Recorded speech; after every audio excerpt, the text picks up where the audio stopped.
بسم اللہ الرحمن الرحیم۔ سوال: حضرت واصف علی واسوی رحمۃ اللہ تعالی علیہ کا ایک قول ہے کہ ہم سفر اگر ہم خیال ہو جائیں تو منزلیں آسان ہو جاتی ہیں۔ یہاں منزل سے کیا مراد ہے اور یہ کہ ہم سفر ہم خیال کیوں نہیں ہوتے؟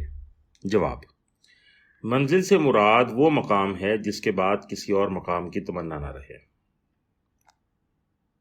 باب تصوف میں جب منزل کا لفظ استعمال کیا جاتا ہے تو اس کا مدعا کوئی مقام یا مرتبہ نہیں ہوتا، بلکہ اس سے مراد وصال حق ہوتا ہے۔ وصال حق کی طرف جانے والا راستہ بھی ایک سفر ہے۔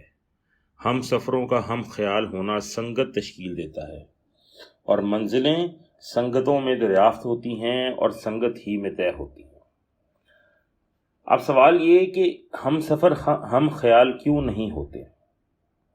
اس کی وجہ یہ ہوتی ہے کہ ہم سفر بظاہر خود کو اس منزل کی طرف جانے والا مسافر بتاتے ہیں، لیکن ان کے عزم اور اخلاص میں کمی بیشی سے ان کا خیال بدلتا رہتا ہے، اور اس طرح دور کے مسافر کسی قریب تر منزل پر پڑاؤ ڈال کر مسرت نشیں ہو جاتے ہیں۔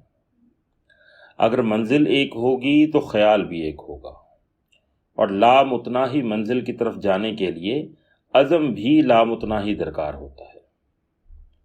لامتناہی عزم صرف اخلاص کی کوکھ سے پھوٹتا ہے۔ اخلاص کی کمی کے سبب بظاہر ہم سفر نظر آنے والے مسافر بباطن ہم سفر نہیں رہتے، لیکن شریعت اور معاملات کے متعلق اصول و ضوابط صرف ظاہر پر لاگو ہوتے ہیں۔ اس لیے راہبر انہیں اپنے قافلے میں بدستور شامل کیے رکھتا ہے جب تک کہ وہ خود ہی واک آؤٹ نہ کریں۔ ایک میر کارواں کے جھنڈے تلے سفر کرنے والے مسافر بظاہر ہم سفر ہی دکھائی دیتے ہیں، لیکن راستے میں جب کوئی دوراہا آتا ہے تو کچھ ہم سفر بچھڑ جاتے ہیں۔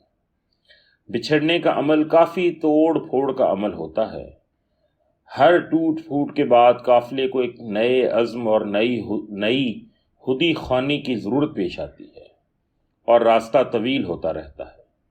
ہم سفر واصف علی گردے سفر میں رہ گئے، ہم سفر واصف علی گردے سفر میں رہ گئے، مجھ کو احساس ندامت یوں سرے منزل رہا۔ والسلام۔